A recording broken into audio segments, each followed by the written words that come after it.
Niños arrebatados de las manos de sus padres. Secuestros. Presas que jamás vieron a sus hijos tras el parto. Partidas de nacimiento quemadas.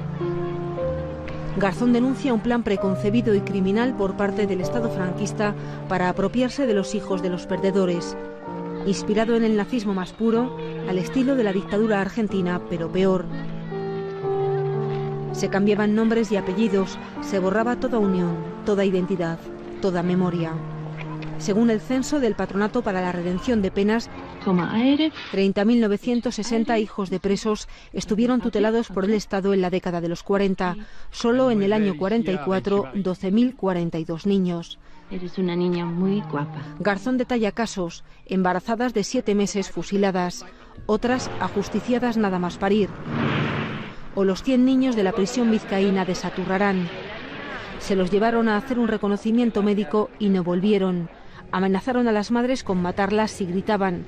Una de ellas encontró años más tarde a su hija en Valencia, en casa de unos militares. También la Casa Cuna de Sevilla. Por carta el capellán daba instrucciones a los padres adoptivos para evitar reclamaciones. Incluso el arzobispado quemaba todo rastro anterior. Las madres que llegaban a reclamar a sus hijos solo encontraban silencio.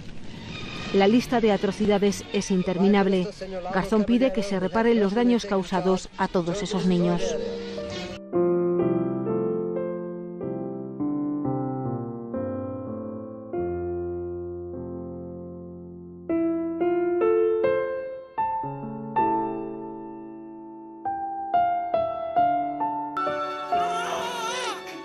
Cientos de personas han denunciado la desaparición de sus hijos en los años 60 y 70. Empezó por razones políticas, para depurar España, y terminó como un negocio de quienes jugaban a ser Dios, cambiando el destino de las personas.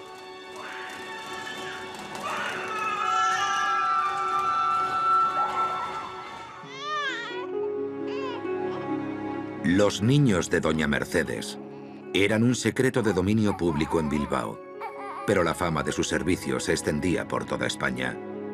Chicas embarazadas y padres que querían adoptar conocían a Mercedes Serrán de Gras.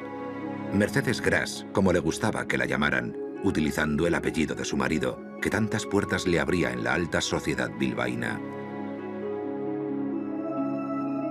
Bien conectada con estamentos eclesiales y jurídicos, fundó la organización María Madre, la fachada caritativa de una red de pisos que acogía a chicas embarazadas que debían dar su hijo en adopción, el fruto del pecado, según la moral de la época.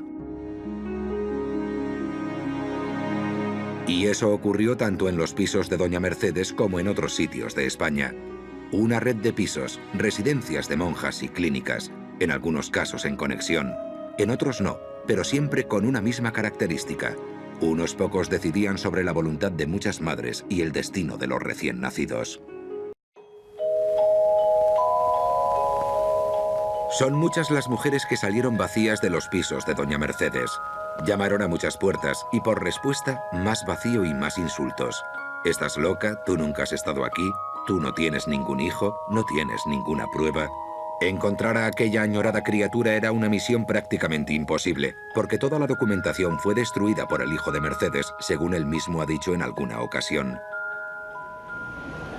En Bilbao todo el mundo conocía a Mercedes, pero nadie quiere hablar de ella. Localizamos a Dora Gras, su sobrina, que nos explica que entre los primos se decía que la tía Mercedes regalaba niños. Seguro que había dinero por medio, no sé cómo decirte, es un negocio de dinero. No podría poner la mano en el fuego, pero yo conociéndole a mi tía, conociendo el ambiente de la época y tal, yo juraría que se chapuceaba. Eso, luego hacían chapuzas, entre comillas, al nacer, yo estoy segura. ¿Hacían chapuzas, perdón? A la hora de registrar o... Sí, cosas de esas, para que no pareciesen que eran hijos naturales. Las embarazadas de Mercedes Gras parían en conocidas clínicas de Bilbao, como la de San Francisco Javier o la de Usparitxa.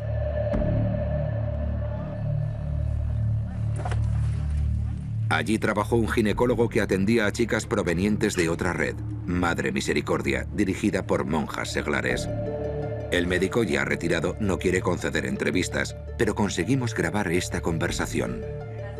En el libro de quirófano tenía que figurar allí el parto. Eso sí, el parto figuraba que había dado una persona. Ahora yo digo, ¿darían el nombre suyo o daban un nombre fingido, o supuesto? Yo qué sé. No, porque claro, luego el parto figuraba el nombre de la señora que lo había solicitado en la adopción. Eso no lo sé yo nunca, solamente lo sabrán las monjas que llevaban allí en el libro de quirófano. Ya me entiende lo que he dicho, ¿no? Pero quiero decirles, han hecho cosas que igual un poco al margen de la legalidad. Podía ser que pudiera haber alguna cosa de esas, pero el hecho es que se resolvía todo bien, ¿eh? El matrimonio que lo había solicitado, cogían la criatura, se marchaban y eran contentos.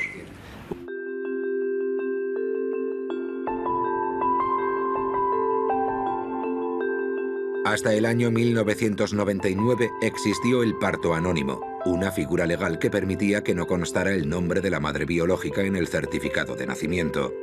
La ley, que pretendía proteger la identidad de la madre, acabó siendo un arma de doble filo. Cuando un niño es sustraído de su madre biológica y dado una adopción irregular, no ocurre porque sí. No es un caso aislado.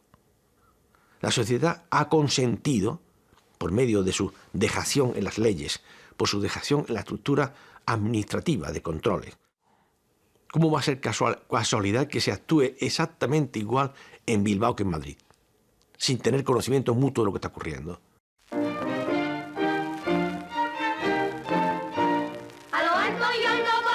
El Jardín Infantil de la Sagrada Familia de Santa Cruz de Tenerife, más conocido como la Casa Cuna, era un centro de acogida de niños abandonados y desvalidos. En pleno franquismo, y como ya ocurrió en las cárceles de mujeres, las Hermanas de la Caridad de San Vicente de Paúl fueron las encargadas de atender a aquellos niños. Su fama como centro de adopciones era bien conocida. Gente influyente de toda Canarias acudía a su directora, Sor Juana Alonso, para conseguir un niño. De centro presentado como modélico durante el franquismo, actualmente ha tenido denuncias por abusos físicos y psíquicos a los niños residentes y también por adopciones irregulares como las de Liberia. Sor Juana Alonso, actualmente en otro destino, ha accedido a hablar de ello por teléfono y nos niega taxativamente que se diera nunca a ningún niño en adopción sin el consentimiento de la madre. Yo nunca hice renunciar a una madre de su hijo. Nunca, nunca. Era el niño que realmente no podía conocer a su madre nunca, ni la madre lo reclamaba. Estábamos muy seguros en lo que dábamos. Vale. O sea, si un niño estaba acogido porque la madre estaba enferma o por necesidad, ese niño no se podía dar nunca en adopción. Nunca, nunca. Jamás, jamás. Vale. Ese niño era suyo. Curiosamente, Sor Juana Alonso tenía relación con otra persona dedicada a las adopciones en cuerpo, alma y bolsillo, según algunos. Ni más ni menos que Mercedes Herrán de Gras, la responsable de los pisos de Bilbao. La monja añora los tiempos en que las adopciones estaban menos controladas por la administración. Conecté con una señora, se encargaba de las madres solteras. Y si yo le pedía que tenía algún compromiso, digo, mira, que es una familia buena, y me daban de vez en cuando algún niño. Una señora de Bilbao, me dice. Ya. Debe ser Mercedes Gras, quizás, ¿verdad? Conocía mucho a doña Mercedes y ella, pues, nos entendíamos bien. Ella venía a Tenerife, yo iba a Bilbao y hacíamos la cosa, pero cuando se podía. Después ya se metió todo ya de protocolo y ya entonces lo estropearon. Se refiere que sencillamente, cuando empezaron oficialmente a querer ellos mangonear eso, lo estropearon. Vale, se refiere más bien cuando intervinieron ya las administraciones. Las administraciones. Lo hacíamos bien, en conexión, pero sin contar con más oficialidad. La Comunidad Valenciana fue el destino de muchos niños adoptados provenientes de diversos lugares de España. No llegaron solo de la Casa Cuna de Tenerife, sino también de Madrid y Barcelona.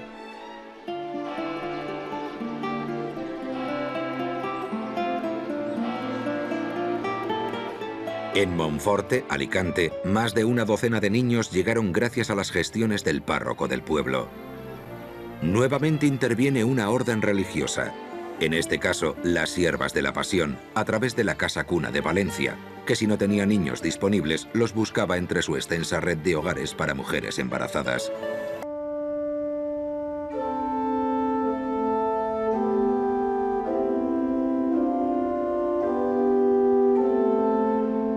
Santa Isabel era una de las muchas residencias que atendían a madres solteras. Aquí iban a parar mujeres de todo el estado que venían a Barcelona para ocultar su embarazo. Las mujeres no querían desprenderse de su hijo y su voluntad fue ignorada. Santa Isabel acabó siendo un verdadero centro de adopciones con fama en Barcelona y en el resto de España. Sor Josefa García Veiga, una de las responsables de la residencia que todavía funciona, niega presión o coacción a algunas de las madres para que dieran a sus hijos en adopción.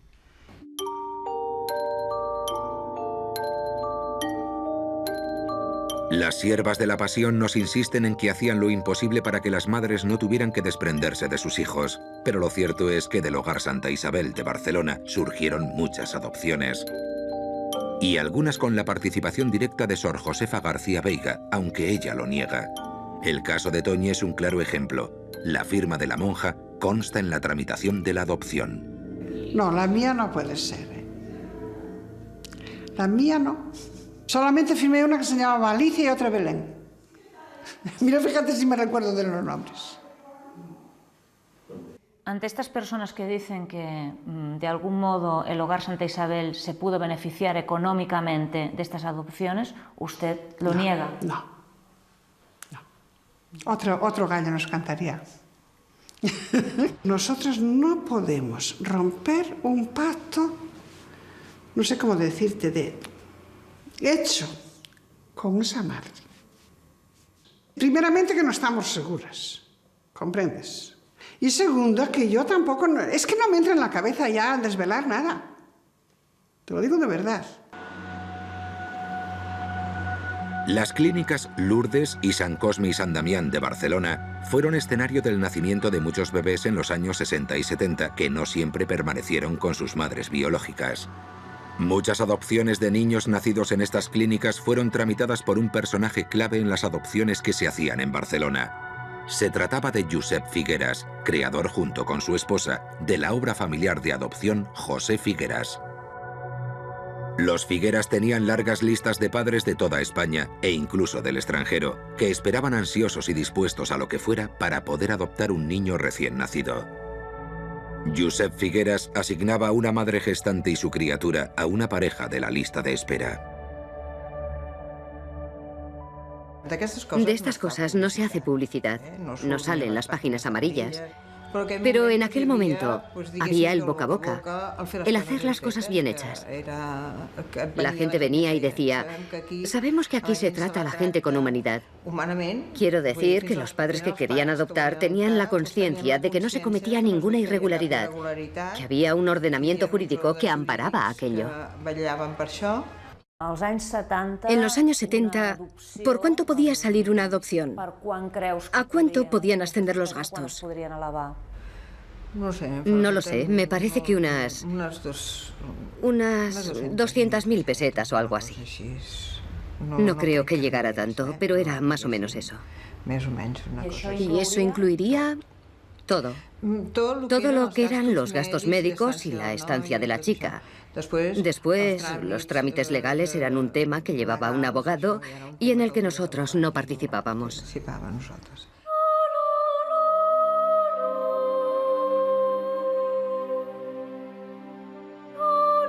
Algunos padres que acudían a la Fundación Figueras recibieron un papel con unas referencias orientativas del coste de la adopción. Los gastos médicos con visitas, parto con anestesia y atención pediátrica ascendían a unas 18.000 pesetas. La estancia de la madre durante el embarazo en residencias como el Hogar Santa Isabel ascendía a unas 21.000, total 39.500 pesetas. Cuesta entender a dónde iba a parar el resto del dinero hasta llegar a las 200.000 pesetas que la propia Montserrat Figueras reconoce que se pagaban. Un precio equivalente al de un piso de la época que muchos padres adoptantes admiten haber pagado. Que algunos afectados actualmente sí que dicen pues, que sí, donde intervino el señor Figueras habrían habido unas cantidades de dinero bastante importantes que quizás... Es eso lo que nos decían, pero él decía que era para el hogar y al hogar no llegaba nada.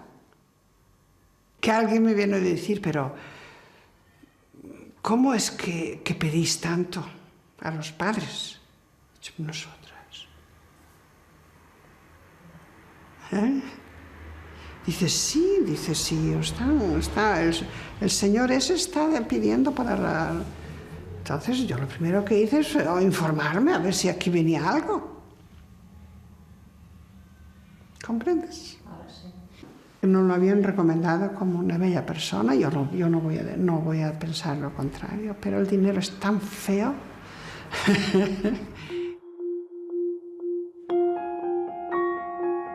La sombra de irregularidades en la gestión de los Figueras mereció una investigación judicial en los años 80, que no prosperó. Pero se cruzan las acusaciones de lucrarse con las adopciones y la Fundación Figueras acabó rompiendo con Santa Isabel. Nosotros vimos que había algo que no estaba muy claro. ¿En qué sentido? A aquellas chicas, humanamente, no se las trataba bien cuando se les estaba cobrando a ellas, a los matrimonios. Cobraban por todas partes. Pero es que, además, ya no era un problema de dinero, era un problema de humanidad.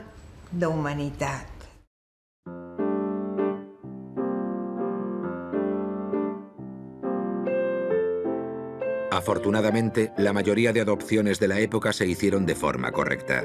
Pero también es cierto que el marco legal difería mucho del rigor que hay hoy en día en materia de adopciones. Bastaba un contrato entre particulares certificado ante notario para efectuar una adopción. Eso y la figura del parto anónimo era el resquicio que aprovechaban los que, por moral o por negocio, robaban los bebés a sus madres.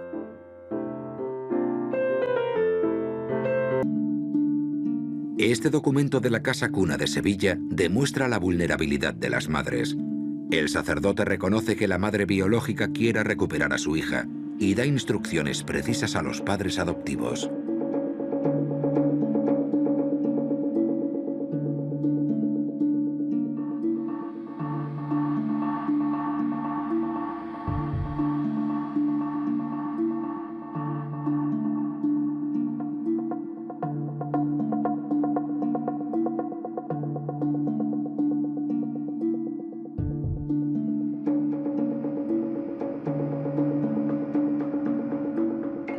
Casas Cuna, Hogares Santa Isabel y Villas Teresita eran residencias para madres solteras repartidas por toda España.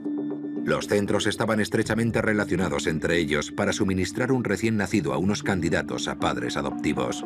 Por eso, muchos niños venían de lugares alejados de la residencia de su futura familia. Si era necesario, los religiosos contactaban con centros sanitarios que podían proporcionar bebés. Y en este tráfico de niños aparece un centro que marca el punto de inflexión en esta red, la Clínica San Ramón de Madrid. En esta clínica, decenas de matrimonios han denunciado un terrible engaño. Les dijeron que su hijo había muerto durante el parto, mientras se amontonan las sospechas de que el bebé fue robado y dado en adopción. El doctor Eduardo Vela saltó a los medios de comunicación a principios de los años 80 como presunto implicado en una red de tráfico de recién nacidos. El director de la Clínica San Ramón negó cualquier implicación, pero el centro cerró tras las acusaciones de tantos padres que sospechaban del robo de su bebé, así como de trabajadores de la clínica. La revista Interview publicó en diciembre de 1981 3 impactantes reportajes sobre el caso. Estaban firmados por la periodista María Antonia Iglesias. El tinglao estaba montado sobre la complicidad, sobre el silencio de ambas partes. Todo eso era un tinglao que el famoso doctor Vela, la Clínica San Ramón y la monja organizaban un entramado presuntamente legal, de manera que incluso los niños quedaban oficialmente inscritos. Los partos eran pues partos complicados, de gente que tenía problemas, de gente que quería soltar el niño cuanto antes, incluso partos precipitados, anticipados. Pues nacían algunos muertos o con taras. Y claro, un niño con tara, eso no es vendible, no es negocio. Entonces acababan en el congelador. Bebés muertos en una cámara frigorífica. Una práctica terrorífica que empleaba esta red para hacer creer a las madres que sus hijos habían muerto. El fotógrafo Germán Gallego, compañero de María Antonia Iglesias, se coló una noche en San Ramón y pudo realizar unas impactantes fotografías de este macabro negocio. Yo llegué allí al contacto que María Antonia me había puesto, que supone que denunciaban gente de dentro, y entonces que era la clave porque para las fotos, para documentar ese tema.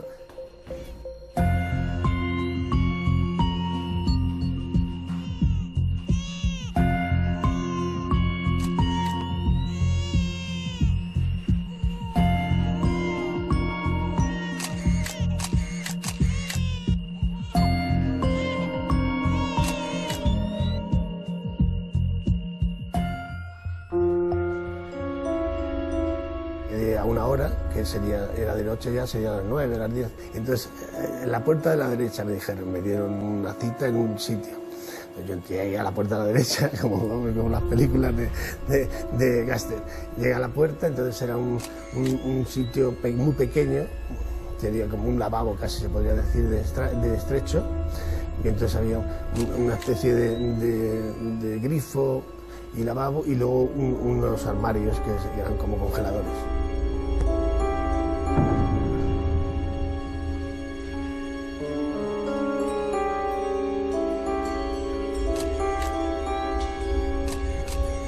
Era el niño que enseñaban a las mujeres que tenían el niño y se morían, según los médicos de ahí. Hice las fotos y dije, bueno, pues nada, a ver si esto se puede denunciar. Hice 4 fotos y salí yo más blanco que el niño.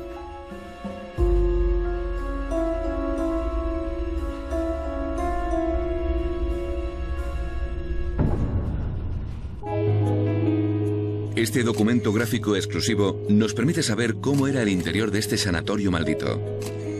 Vemos la entrada principal, la zona de maternidad, las cunas con bebés que tenían pocos meses de vida y la imagen que les dejó helados el corazón a Germán y a María Antonia. En uno de los paritorios, dentro de una cámara frigorífica, yacía un bebé muerto. Estaba envuelto entre unas sábanas y encima de unas cajas de cartón. Una prueba espeluznante que confirmaba que en San Ramón algo podría estar pasando.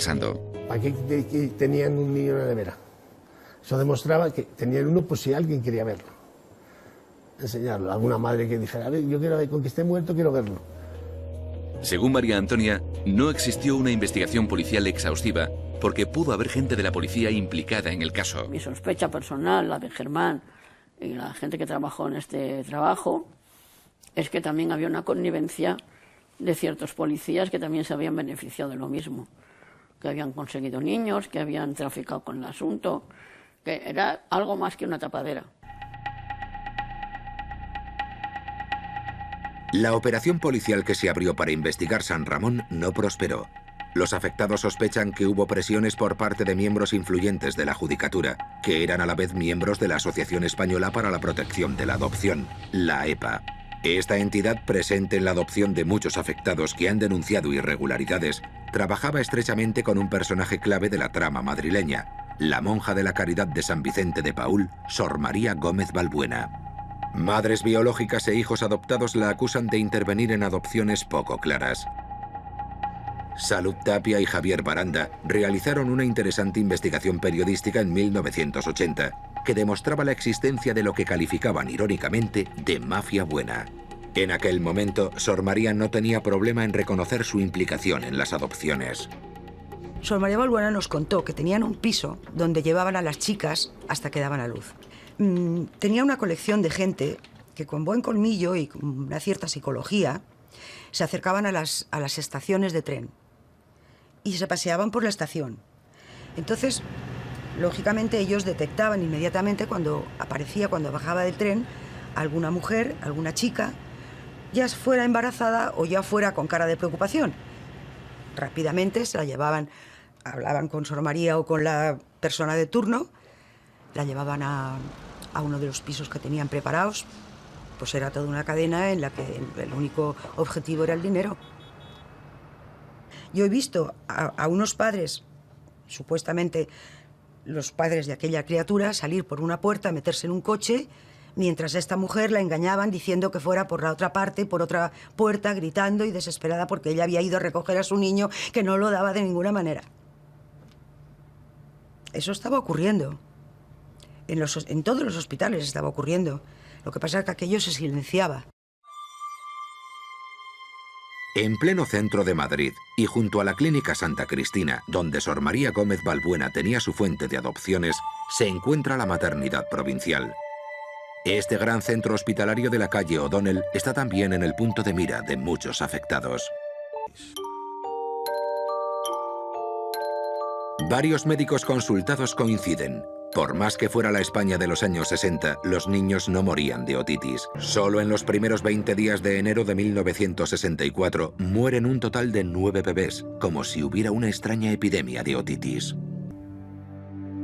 El doctor Ignacio Villa, jefe del servicio de neonatología donde ocurrieron estas muertes por otitis, no quiere entrevistas, pero accede a hablar por teléfono. Falso. Todo es falso. Absolutamente falso. Usted niega que tenga ninguna implicación, vaya. Absolutamente ninguna. En aquella época de los 60, cuando se dice que se murieron de otitis, la otitis fue dar lugar a una septicemia y se mueren. Es mentira que se enterraron los niños y salieron los padres, es mentira que se cambiaron los niños, todo es una falsedad histórica. Eso es de chiste, eso de la memoria histórica de unos cuantos socialistas que quieren mentir y están mintiendo. Lo que ha venido a ocurrir en los últimos 6 meses, en el último año entre nosotros, es que ha cambiado el criterio cualitativo. Ya no se habla de irregularidades en las adopciones, ya se habla de robos.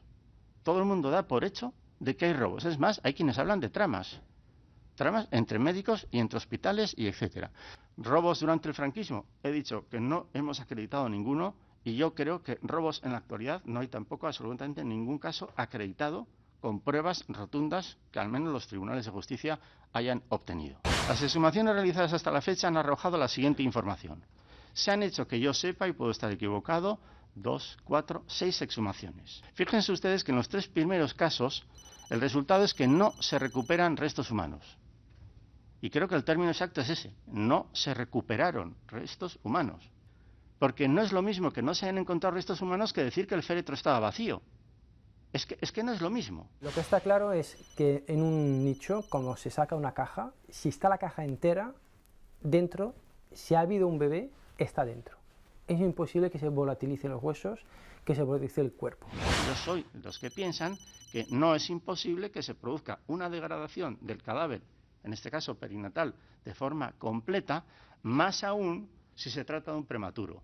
Eso no es imposible y aún menos en el País Vasco, donde los cambios climatológicos, sobre todo los cambios térmicos y de humedad, pueden hacer que se degrade tanto como para que lo que quede ahí sea un residuo prácticamente imperceptible. También puede ocurrir en condiciones muy extremas de agua, de lluvia, de que el cuerpo esté en posición cercana a la superficie, que se haya enterrado de forma no correcta, de que haya un suelo muy ácido, como los huesos al final del cuento son carmatocálcico, se hayan podido disolver poco a poco y desaparecer. Puede ocurrir, pero son casos extremadamente raros, en condiciones climáticas de suelo muy extremas. Yo creo que en Euskadi no es el caso. Posteriormente, la comisión ha recibido a los 2 forenses que han practicado 4 de las 6 exhumaciones realizadas hasta la fecha en Euskadi.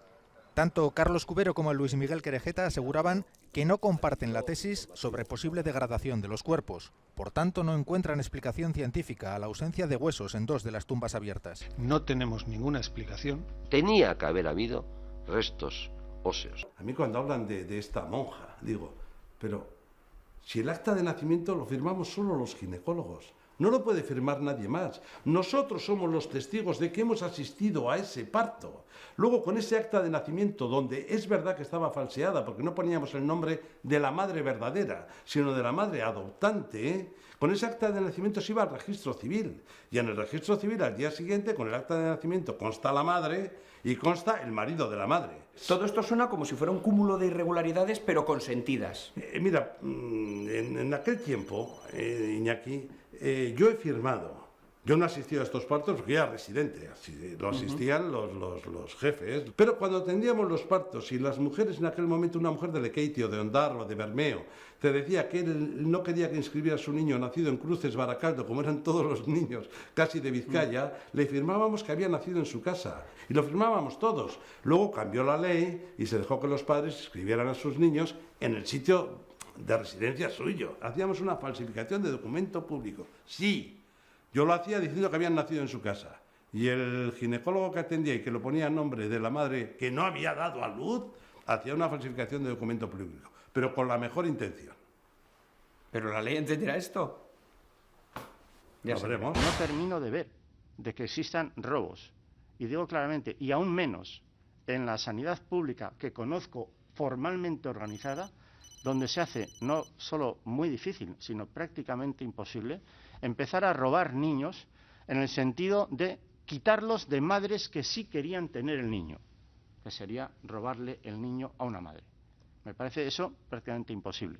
En todo caso, si yo estuviera equivocado, porque efectivamente se llega a otro punto de la investigación, asumiré esto y para mí representará incluso, lo digo con tristeza, la mayor decepción que me provoca la medicina a la que pertenezco. El tráfico de seres humanos mediante el robo de personas indefensas me parece el crimen más grave del que yo haya tenido noticia en la sociedad en la que vivo. La sustracción de un menor, la inscripción de un menor como hijo propio sin serlo, es un delito que no prescribe. Porque entiendo que es un delito de los llamados de lesa humanidad, porque afecta a un derecho humano, propio, personal e intransferible.